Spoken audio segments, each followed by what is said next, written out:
मुल्क में नए साल के मौके ते पेट्रोलियम शयुनि जे अघनि में वॾे पैमाने ते लाथ जो इम्कान आहे। ज़रियनि जो चवणु आहे त पेट्रोलियम शयुनि जे अघनि जो शुरूआती वर्किंग पेपर तैयार थी चुको आहे। नाज़रीन, अवाम खे अपडेट कयूं पिया अहम ख़बर जे हवाले सां त मुल्क में नए साल जे मौके ते पेट्रोलियम शयुनि जे अघनि में वॾे पैमाने ते लाथ जो इम्कान आहे। ब्रेकिंग न्यूज़ अवां खे ॾियूं पिया। मुल्क में नए साल जे मौके ते पेट्रोलियम शयुनि जे अघनि में वॾे पैमाने ते लाथ जो इम्कान आहे। ज़रियनि जो चवणु आहे त पेट्रोलियम शयुनि जे अघनि जो शुरूआती वर्किंग पेपर तैयार थी चुको आहे।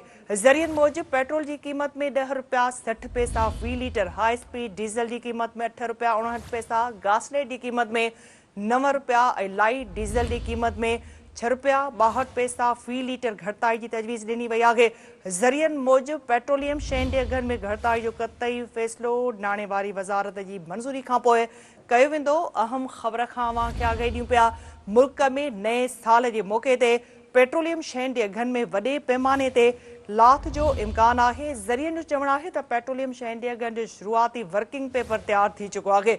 ज़रियनि मूजिब पेट्रोल की क़ीमत में 10 रुपया 60 पैसा fee litre, high speed diesel की क़ीमत में 8 रुपया 59 पैसा, गासलेट की क़ीमत में 9 रुपया, लाइट डीज़ल की क़ीमत में 6 रुपया 62 पैसा फी लीटर घटिताई की तजवीज़ ॾिनी वई आहे।